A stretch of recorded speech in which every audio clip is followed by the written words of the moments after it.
할렐루야. 하나님의 은혜와 사랑이 우리 온 성도 여러분과 함께 하실 간절히 축원합니다. 우리 여기 교회에 계신 분들과 함께 인사 나누겠습니다. 건강하세요. 주 안에서 강건하세요.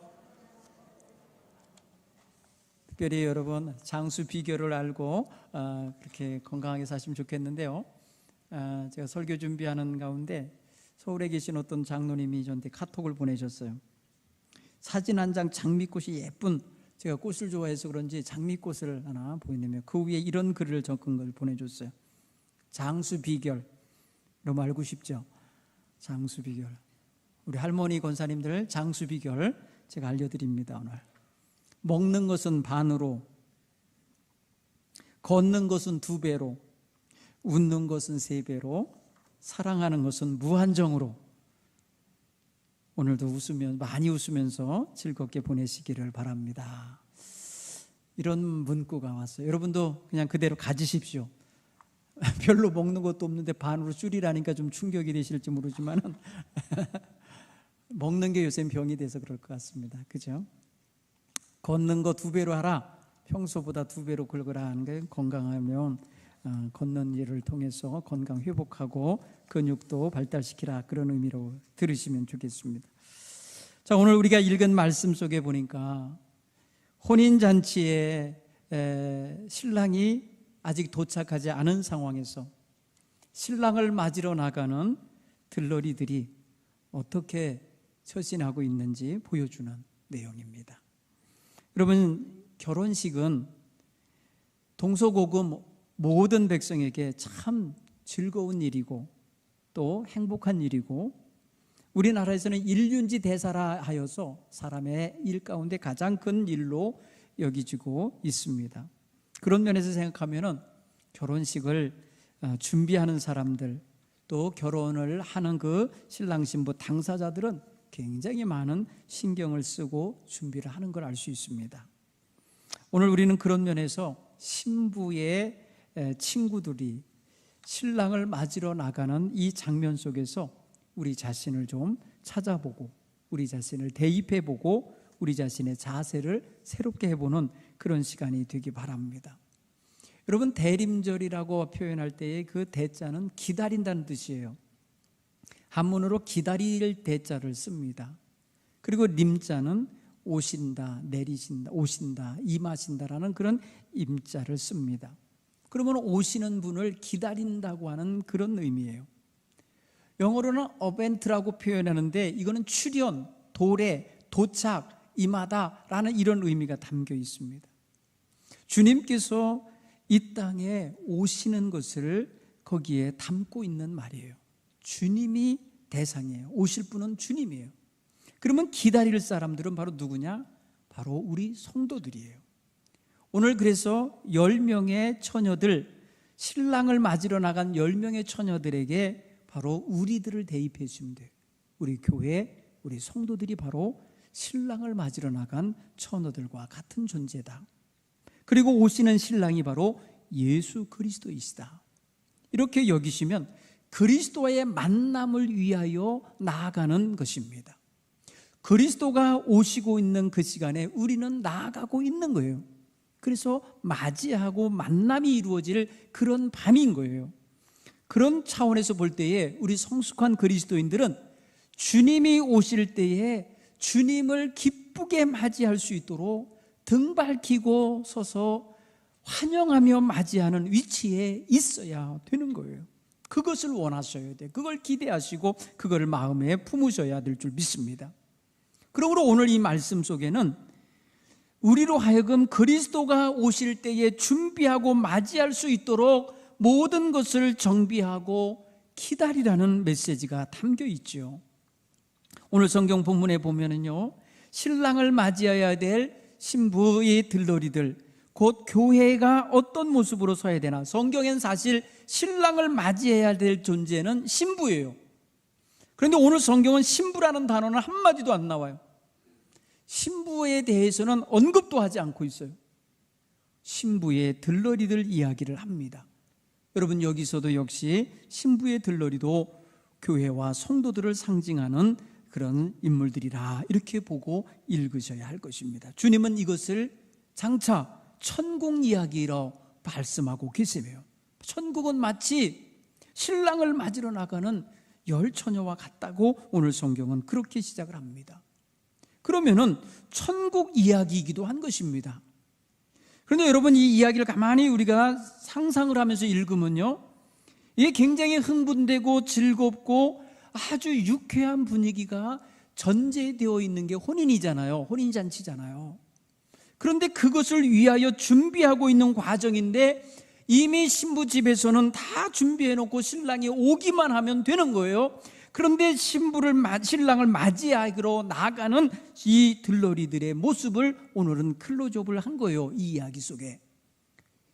여러분, 성경 이야기 속 혼인집의 이야기는 별로 이야기를 안 했어요. 혼인잔치에 들어가기 전까지의 그 과정을 지금 주목하고 있습니다. 사랑하는 성도 여러분, 오늘 여기서 우리가 그 길거리에서 일어난 일, 주님이 오실 때에 맞이하는 그 도상에서 일어날 일, 이것에 대하여 우리가 좀 더 신경을 쓰고 성경을 주목하여 보아야 되겠습니다. 오늘 성경 보니까 10처녀로 비유가 되는데 5처녀는 미련하고 5처녀는 슬기 있다고 규정을 했습니다. 이유는 다른 게 아니라 미련한 자들은 등만 가지고 가고 기름을 가지고 가지 않았다는 이유예요. 슬기 있는 자는 등불과 함께 기름도 예비해 가고 있다는 거예요. 함께 가지고 갔다라고 하는 것밖에 차이가 없어요. 옷을 예쁘게 입었다든지 얼굴이 더 예뻤다든지 뭐 몸매가 더 좋았다든지 이런 표현 전혀 없어요. 이 여인들은 지금 똑같이 신랑을 맞으러 가야 된다는 사명과 그런 위치에 선 거예요. 그리고 또 신부에 의하여 선택받은 특별한 친구들인 거예요. 그렇다고 보면은 영광스러운 역할을 하러 가는 거예요. 신부보다도 더 먼저 신랑을 맞이하는 기쁨이 있는 그런 위치에 선 거예요. 거기다가 신랑과 함께 오는 신랑의 친구들이 있을 거 아닙니까? 그들과 또 주목할 수 있는 관계가 되는 거예요. 요즘에 여러분이 결혼식에 간다 그러면 신부 친구들이요, 신부보다 더 예쁘게 보이려고 노력하고 가죠. 어떤 경우는 신부의 엄마가 신부보다 더 예쁠 때도 있어요. 더 예쁘게 치장을 하셔요. 그 뭐냐면 굉장히 그날 축제의 날인 거예요. 그리고 자기가 예쁘게 보여야 될 날인 거예요. 그래서 굉장한 노력을 합니다. 주름도 피고 말이에요. 화장도 하고 머리도 하고 옷도 입고 다 머리부터 발끝까지 다 새롭게 하고 가요. 들러리들이 바로 그러고 가는 거예요. 들러리들이. 그런데 오늘 성경을 보니까 하나의 상황, 예측 못한 상황이 벌어지는데 5절 6절이에요 신랑이 더디 온다는 거예요. 자기들이 예상한 시간보다, 기준화했던 시간보다, 자기들이 예비한 시간보다 자기들의 마음에 생각했던 거하고 다르게 일이 벌어지기 시작한 거예요. 신랑이 더디 온다라는 표현을 썼어요. 신랑이 예상보다, 아니면 자기들이 기대했던 시간보다 오래 갈 수도 있는 거고, 그리고 신랑의 일정상 빨리 오지 못하고 초저녁에 못 오고 한밤중에 오게 되는 상황이 벌어진 거죠. 자, 여기까지는 이거 결정 못해요. 자기네들이. 들러리들이 결정할 수 있는 게 아니에요. 신랑의 일행의 문제인 거예요. 신랑이 오다가 뭐 어딜 들렸든지, 아니면 어디다 쉬었다 온다든지, 아니면 어느 동네를 하나 더 거쳐 온다든지, 걸어오는 길이니까 먼 길일 수도 있고요. 아니면 신랑이 예측을 잘못해서 시간을 잘못 잡을 수도 있는 거고, 인간적으로 생각할 때는 얼마든지 있을 수 있는 일이에요. 신부 들러리들이 결정할 문제가 아니에요. 신부 들러리들은 그저 오시는 신랑을 맞이하면 되는 거예요. 그런데 문제가 생겼어요. 더디 오는 것 때문에 이 신부 들러리들이 다 졸고 잔다는 거예요. 여기 성경 표현에 다 졸며 잘세. 여기 여러분 예외가 없이 다 졸고 잤어요. 여러분 졸면서 자는 상황을 한번 생각해 보세요. 여러분 처녀들이 저 동네 오기까지 나가서 이제나 저제나 신랑 일행이 오기를 기다리다가 안 오니까 서 있다가 다리가 아프니까 쪼그리고 앉았고, 쪼그리고 앉아있다 보니까 피곤하니까 졸기 시작했고, 졸다 보니까 털포다가 앉아서 자버린 거예요. 느낌이 옵니까? 자, 이 신부 들러리들을 교회라고 아까 얘기를 했을 때 교회 모든 교회가 다 잠들었다. 전국에 있는 교회가 다 잠들었다. 전 세계에 있는 교회가 다 잠들었다.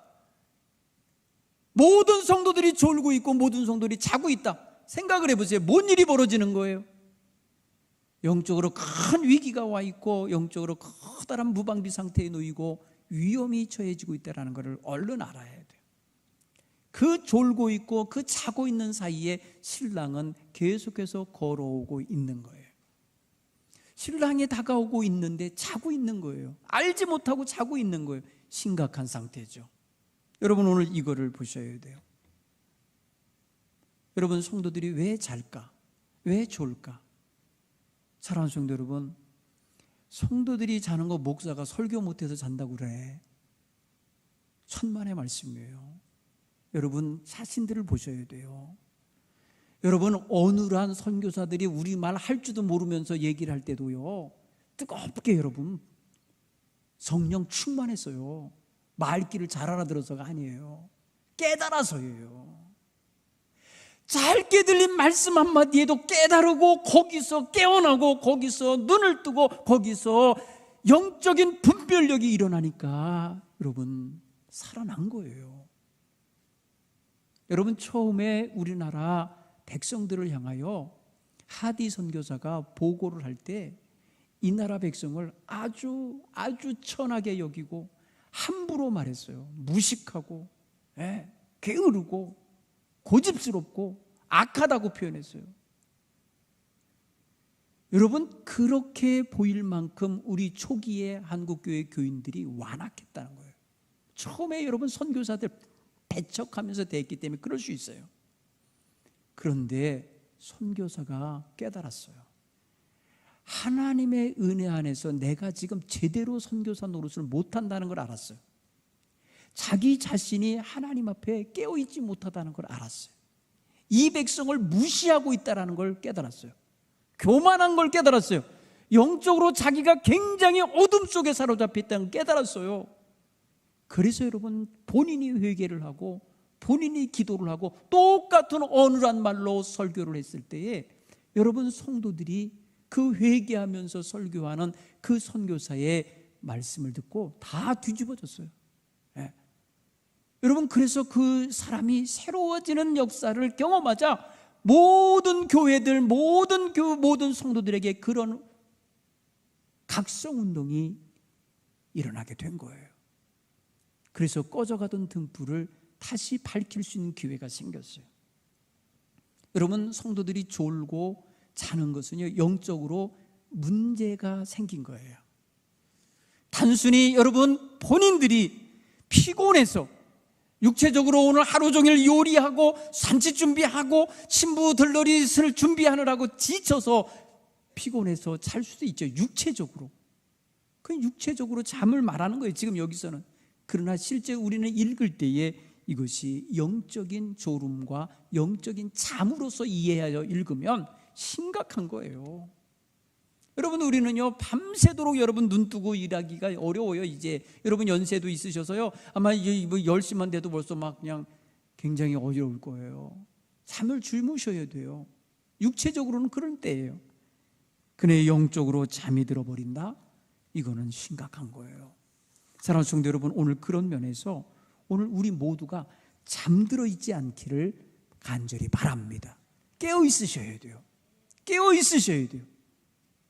신랑을 맞으러 가는 사람들이 신랑을 맞이하는 것이 그들의 본분인데 자고 있고 졸고 있으면은 지금 말입니다, 얼마나 심각한 사태가 벌어진 것입니까? 여러분, 여기에서 정말 우리가 우리 자신을 좀 돌아볼 필요가 있다. 문제가 생깁니다. 어떤 문제입니까? 신랑이 더디오고 저들이 다 졸고 자는 바람에 무슨 일이 벌어냐? 그들의 등불이 꺼져가게 됐다. 그러니까 사실은요, 오래 기다리고 졸고 있을 그 시간은 사실 예비할 시간도 된 거였어요. 신랑이 늦게 오네, 더디 오네, 기름이 다 떨어져 가네, 얼른 기름 준비해 와야겠네 하고 빨리 뛰어가서 준비해 놓아야 될 시간이었어요, 그 시간이. 근데 졸고 자버렸어요. 기회가 지나가 버렸어요. 예비할 시간이 지나가 버린 거예요. 그런데 신랑이 온다는 거예요. 어서 와서 맞이하라고 외치는 소리가 저 멀리서 들려오자 이들은 깜짝 놀라고 일어났는데 이제는 저들에게 있어서 기회가 사라진 거예요. 준비할 시간이 모자라는 거예요.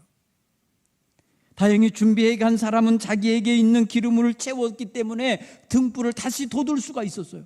그런데 준비되지 않은 사람은 넣을 것이 없으니까 옆에 있는 친구에게 말하는 거예요. 네 거를 좀 나눠달라, 너의 기름을 좀 나누어달라 할 때에 너무나도 매몰차고 가혹한 말이 들립니다. 평생 같이 놀고 지내며 살고 있던 친구 사이에, 그리고 함께 들러리라고 하는 그런 사명을 함께 받은 사람 속에, 그리고 그 밤도 함께 그 자리 옆에서 쪼그리고 앉아서 함께 지냈던 친구 사이에 말이야, 안 된다는 거예요. 안 돼. 너희와 우리 쓰기에도 부족할 거야. 그러니까 가서 사와. 이러면서 매몰차게 거절하고 있다는 게, 거절이 주어져요. 여기서 두 번째 사건이 또 하나 벌어져요. 살아간 사이에, 오늘 성경 보니까 그들이 살아간 사이 신랑이 도착했어요.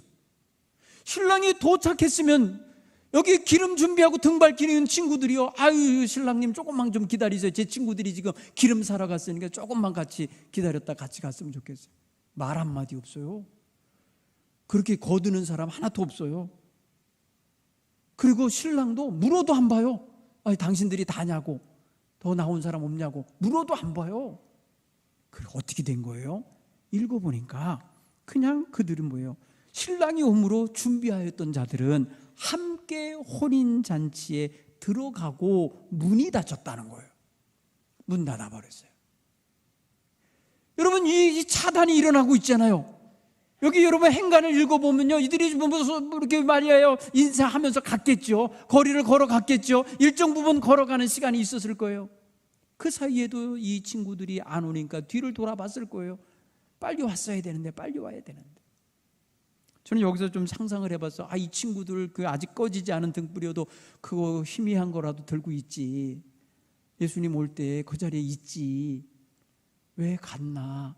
아니면 한 사람만 뛰어가서 사오고 네 사람 좀 거기 있지. 아니, 별 생각이 다 드는 거예요. 여러분 생각해 보세요. 나눠주지 않은 친구들, 매몰차게 가혹하게 한 친구들 거들어주지도 않네 보니까.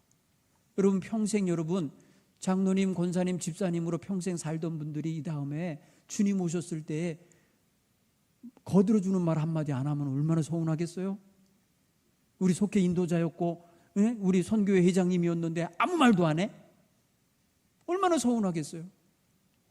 여러분 오늘 이 상황 보세요. 즐거운 혼인잔치 같은 분위기가 아니에요. 어딘지 모르게 좀 차갑고 매몰차고 어딘가 심판적인 요소가 드러나 있지 않습니까? 문 닫히는 거 보세요. 열어놔도 되잖아요.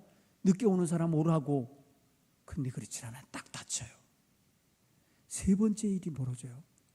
늦게서 도착한 신부 친구들이 와서 문을 두드리면서 우리들 왔습니다, 문 좀 열어주세요 할 때 안에서 무슨 소리가 들립니까? 얼마나 매몰찬 소리가 들립니까?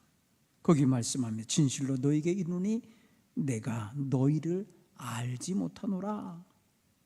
나 너 알지 못해 하면서 원님에게 박절하게 이렇게 가혹하게 모른다 하며 뒤도 안 돌아보는가, 이런 모습이에요. 여러분 이게 지금 흥겨운 잔치자리 분위기 같습니까? 어딘지 모르게 썰렁하고 어딘지 모르게 좀 매몰차고 어딘지 모르게 좀 단호한 모습이 드러나지 않아요? 여러분 이게 바로 심판입니다.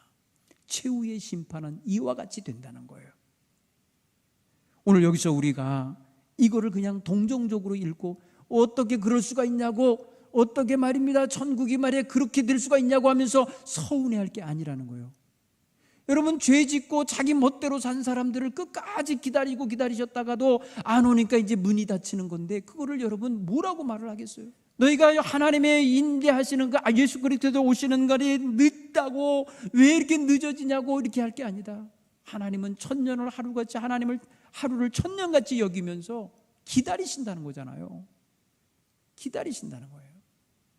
그럼에도 불구하고 안 온 거죠. 그럼에도 불구하고 반응을 안 한 거죠. 그러다가 천국 문이 닫히는 거고 그러다가 신랑이 와서 모든 준비된 사람하고만 영원한 천국의 삶으로 들어가시는 거죠. 이걸 어떻게 말하겠어요? 어떻게 이거를 말해 비난하겠냐고요. 자, 여기서 우리가 한번 생각할 것이 있어요. 우리는 경계해야 될 게 있어요. 여러분, 이들이 왜 이렇게 됐을까요? 미련한 다섯 처녀 왜 이런 상황에 놓였을까요? 왜 등만 가지고 나가고 기름 없이 나갔을까요? 여러분, 그들의 등잔은요, 우리식의 등잔 이렇게 해서 뭐 기름을 많이 채울 수 있는 등잔이 아니더라고요. 이 고대 이스라엘의 등잔을 보니까요, 접시같이 생겼어요. 이렇게 접시같이 약간 테두리 올라와 있는 그 정도예요. 그게 등이에요. 거기에다가 여러분 기름을 채워봐요. 얼마나 채워지겠어요? 거기에 심지가 이렇게 누워 있는 거예요, 이렇게. 그러니까 여러분, 밤중까지 있을 동안에 거기에 있는 기름이 다 빨려 올라가서 태워진 거예요. 그렇다면은 미련한 다섯 처녀는 어떤 태도로 나간 거예요? 이 정도면 될 거야. 자기 기준이나 자기 판단이 앞장선 거죠. 이 등불이면 될 거야 라고 하고 나간 걸 거예요. 자기의 기준이나 자기의 타성에 젖은 생각이 결국에는 주님 오시는 그 순간에 그 자리에 있지 않게 만드는 원인이 된 거예요. 일정 시간까지 같이 있었죠. 일정 시간까지 그들은 같은 사명을 받고 같은 위치에 있었어요. 같은 자리에 있었고 같은 모양이었어요. 다 졸며 잠을 잘지라도 같은 자리에 있었어요. 그런데 결정적인 순간 신랑이 왔을 때 자리를 비우고 없었어요. 그 자리에 없었다고요. 기름을 그때서야 사러 갔다고요. 그러니까 그들에게 주어지는 기회가 사라진 거예요. 분명히 거기 나가라고 신부에게 추천을 받거나 신부에게 선택을 받아서 들러리가 됐을 거 아닙니까? 그런데 신랑을 맞이하는 자리에 그 순간에 있지 않았다. 여러분, 이것이 무엇에서 비롯되냐? 바로 이 다섯 처녀 타성에 젖은 자신들의 습관과 생활 태도에서 나온 거예요. 저는 그렇게 봐져, 읽혀져요. 꼼꼼하고 예비하여 그 밤중 어느 순간에 오시어도 내가 맞이해야 되겠다라고 하면 정말 당연히 슬기로운 여자처럼 기름도 준비 가는 게 맞지요. 밤새도록 어둠이라는 게 있는 건데 그 어둠 속에 언제 오시어도 이분들을 맞이해야 되겠다 하는 마음이 있으면, 거기까지 생각했으면 기름은 당연히 더 준비해 가는 게 맞는 거죠. 평소 생활 속에 한 접시에 기름은 얼마만큼 탄다는 것 정도는 알고 있는 거예요. 그러면 그 이후 시간을 어떻게 할 건가 생각을 했어야 돼요. 그런데 이 타성에 젖은 이 다섯 처녀는 그러지를 못한 거예요. 사랑하는 성도 여러분, 이 매너리즘이라는 게 얼마나 무서운지 몰라요. 타성에 젖는다는 거, 습관화되는 거 한번 보십시오. 여러분, 지금 신앙생활 습관적으로 하는 건 없나요? 처음에 주를 체험하고 주를 만났을 때 눈물 콧물 흘리며 회개하며 주님 없이는 살 수 없다고 고백하던 그런 감격적인 신앙이 지금도 살아서 여러분 정말 등불에 기름처럼 채워지고 있는가 보셔야 돼요. 내가 주 없이는 살 수 없습니다라고 고백했던 날이 언제인지 기억도 못하고 살고 있거나, 행여라도 내가 과거에는 성령 충만했고 과거에는 체험도 있고 자후에는 어땠다 하면서 그거 울고 먹고 있거나, 지금은 전혀 그것과 상관없이 습관적으로 오랫동안 몸에 배어온 대로 행동하고 있다면 이게 타성에 젖은 거예요. 사랑하는 성도 여러분, 민감하셔야 돼요. 타성에 젖지 않은 신앙인들은 민감합니다. 영적 민감성이 깨어 있습니다. 사랑하는 성도 여러분, 오늘 우리가 정말 깨어있는 믿음의 소리를 온전히 갖출 수 있도록 도와주고 하나님 앞에 바로 설 수 있게 되기를 간절히 축원합니다. 민감하셔야 돼요. 비상 걸리잖아 이렇게. 네? 사랑하는 성도 여러분, 보십시오. 어디가 어딘지 모른 채 방황하는 사람이 되면 안 돼요. 내가 지금 어디를 향하여 가고 있는지 보지도 못한 채 살고 있으면 안 돼요. 여러분, 어리석고 미련한 처녀들은 지금 자기가 위치가 뭔지, 자기가 거기 길가에 왜 나왔는지 이거를 망각하고 있는 거예요. 기름도 준비하고 등불도 꺼지지 않게 잘 관리하는 자세가 필요했던 것입니다. 사랑하는 성도 여러분, 우리가 시간이 오래 지나면 타성에 젖을 수 있어요. 여러분, 예수님 다시 오시겠다고 하고 떠나신 지 2000년이 가까워 와요.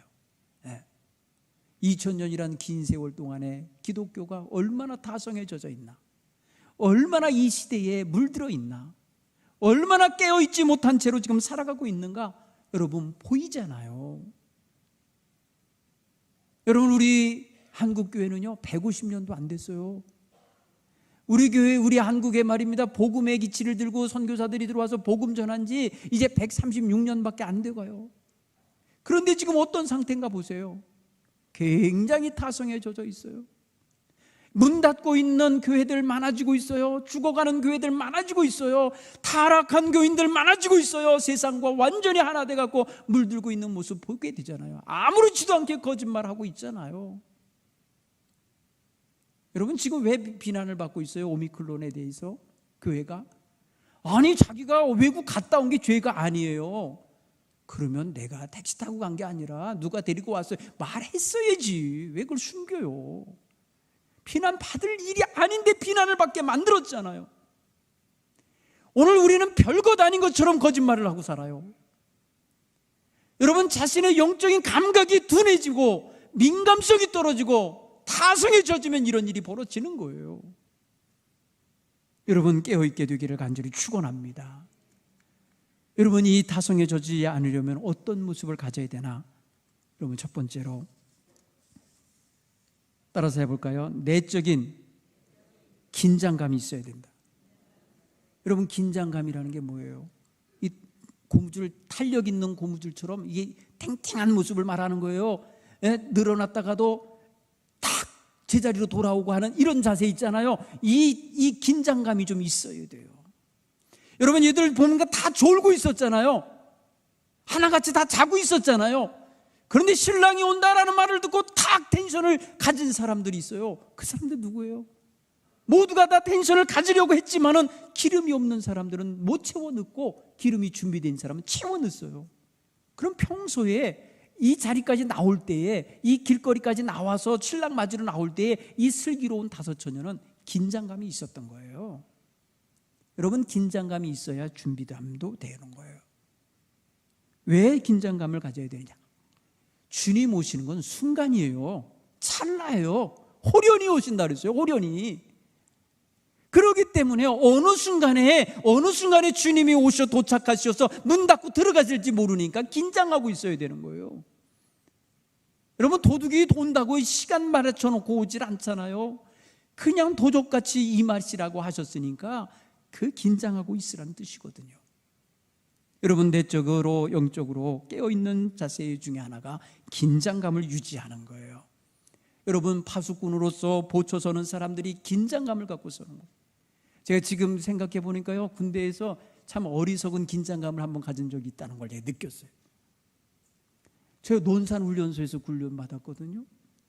그런데 이 자대 배치 받기 전에 어느 순정부터는요, 그 기관병들하고 함께 보초 서는 훈련을 해요.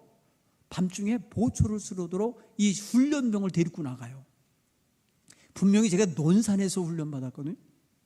그러면 보초가 쓰는 부대 근처가 다 논산일 거 아니에요. 그런데 왜 이렇게 무서워요? 논산은 우리나라 한복판 아니에요? 근데 무슨 적이 올 거라고 무슨 생각을 하겠어요? 안 해도 되거든요, 사실은. 그런데 첫 번째 보초 서는 날 저는요, 굉장히 긴장했어요. 네, 정말 긴장했다. 야, 보초 쓴다는 게 이런 느낌이구나 제가 느꼈어요. 네. 여러분, 한번 생각해 보세요. 긴장감을 가지고 깨어 있으면요, 그것이 후방이든지 전방이든지 어디가 돼도요, 깨어 있게 돼 있더라고요. 깨어 있게 돼 있는 거예요. 그렇죠? 한 번은 여러분, 제가 인제 원통에 있는 그 사단에 일주일간 그 훈련하러 들어간 적이 있어요. 대학생들 훈련하러 들어간 적이 있어요. 근데 전방 북한이 내려다 보이는 그 초소에서 일주일간을 보초하면서 쓰는 거예요. 보초 쓰는 거예요. 그 훈련을 했어요. 근데 그때 그곳에 있는 병사들이 이야기를 하는 거예요. 가기 전에 얘기를 하는 거예요. 이 부대는 북한하고 굉장히 가까운 데다. 그래서 한밤중에 누가 와서 일 저지르고 갈 수도 있는 데라는 거예요. 목을 따갈 수도 있대요. 여러분, 그런 말 듣고 여러분 보초 나가면 어떤 느낌이 들겠어요? 저쪽은 깜깜하고 우리 있는 데는 빛이 있어요. 그러니까 쟤네들은 우리를 보고 있고 우리는 쟤네를 못 보고 있어요. 이런 위치에 있어요. 그러니까요, 굉장히 긴장이 되더라고요. 깨어있게 되더라고요. 사랑하는 성도 여러분, 영적으로 우리가 잠들지 않고 깨어있으려면요, 이런 영적인 긴장감을 가지고 주님 언제 오시어도 내가 맞이하기 원합니다라는 이런 깨어있음과 준비됨이 함께 있어야 될 줄로 믿습니다. 두 번째로는 여러분, 설레임이 좀 있어야 돼. 내적인 설레임.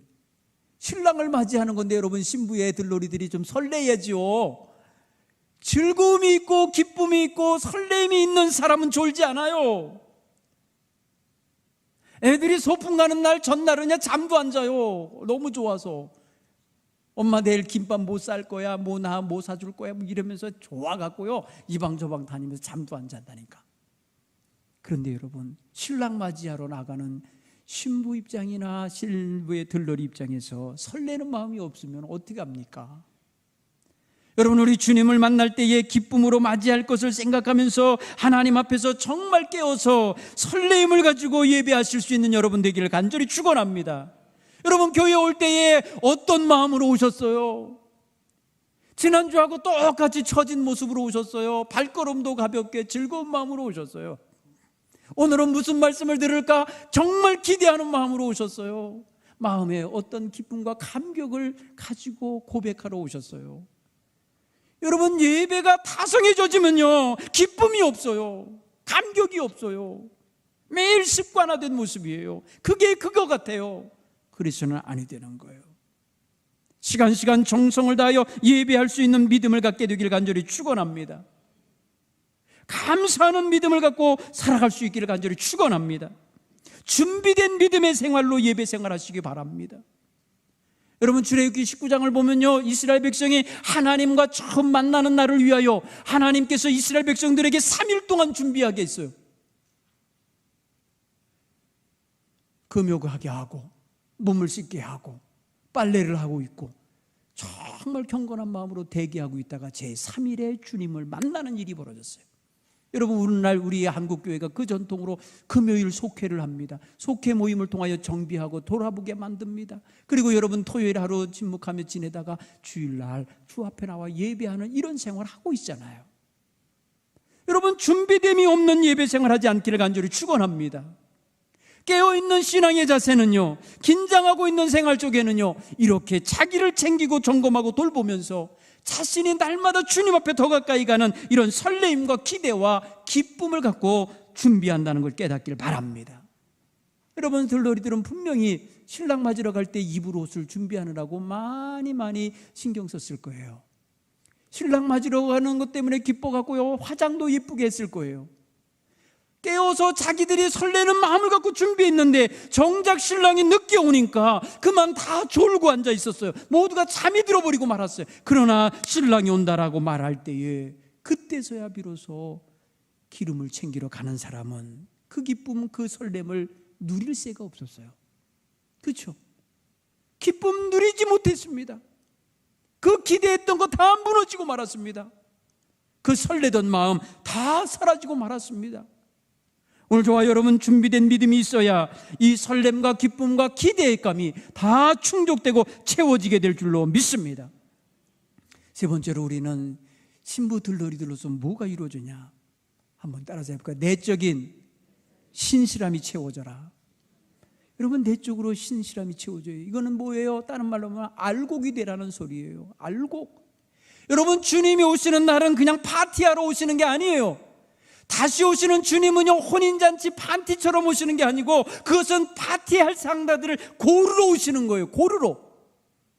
알곡인지 쭉정인지를 고르러 오시는 날인 거예요. 그렇기 때문에 우리는 알곡된 자세를 갖추고 있어야 되는 거예요. 곡간 안에 들여갈 수 있는 알곡이 쭉정이와 확연히 다르지요. 여러분, 알곡이 말입니다. 타작 마당에 왔을 때 알곡되나요? 쭉정이가 타작 마당에 와서 속이 비어지는 쭉정인가요? 여러분, 평소의 생활이, 평소에 싹이 나고 잎이 나고 자라나는 과정 속에서 거기서 열매가 맺혀지고 씨앗이 맺혀지는데 거기에서 이미 쭉정이와 알곡이 달라지게 돼 있잖아요. 가라지와 알곡이 구별되게 돼 있잖아요. 결국 뭡니까? 주님 오시는 그날 챙기는 게 아니고, 그날 알곡되는 게 아니고, 주님이 오실 것을 믿고 확신하고 준비하는 그 과정 속에서 알곡이 되어 가셔야 되는 거예요. 오늘이 그런 날이 되시길 간절히 축원합니다. 오늘도 알곡되는 날이 되시길 간절히 축원합니다. 속이 채워지는 날이 되기 바랍니다. 하나님 앞에서 바로 세워지는 그런 날이 되기를 간절히 축원합니다. 외적으로도 하나 증거가 있어야 돼요. 따라서 해볼까요? 빛과 소금처럼 살라. 주님 오시는 날까지 우리가 외적으로 드러내야 될 삶의 증거는 모든 사람들에게 칭찬받을 수 있어야 돼요. 하나님께 기뻐하심을 받을 수 있어야 돼요. 빛과 소금의 사명을 감당하는 모습으로 살아내는 우리 크리스천들이 되어야 할 줄 믿습니다. 그러려면 여러분, 세상 유혹에 빠지면 안 됩니다. 세상 유혹에 빠져서 헤매이는 사람이 어찌 빛이 되고 소금이 되겠습니까? 그러기 위해서는 잠들지 않도록 기도와 말씀 묵상의 생활로 깨어 있어야 합니다. 잠들어 있는 성도는요, 자기도 구원하지 못합니다. 잠들어 있는 사람은 자기 자식도 구원할 수 없습니다. 사명은 고사하고 자기 구원도 챙기지 못한다고요. 그러니 깨어 있지 않으면 하나님 앞에 빛과 소금의 사명 감당 못합니다. 그러기 위해서는 여러분 또한 환난과 고난을 이겨내셔야 합니다. 환난이 온다고 무너지고 핍박이 온다고 무너지고 무슨 조금 힘든 일이 생겼다고 해서 거꾸로져 버리면 어떻게 주님 오는 날까지 견디며 그날까지 믿음으로 살아내겠습니까? 그러니 여러분, 고난을 이겨내실 수 있기를 간절히 축원합니다. 어떤 고난이 와도 믿음을 지켜낼 수 있는 능력을 얻기를 간절히 축원합니다. 여러분, 이런 귀한 일 사실을 간과해서는 아니 됩니다. 타성에 젖으면 다 간과합니다. 타성에 젖으면 한 귀로 듣고 한 귀로 흘려보내고 말. 남이 들어야 할 소리로 여기지 나랑 적용하지 않아요. 타성에 젖으면 아무런 감각도 없어요. 사랑하는 성도 여러분, 오늘 깨어있기를 간절히 축원합니다. 잘 준비된 성도들로 서게 되기를 간절히 축원합니다.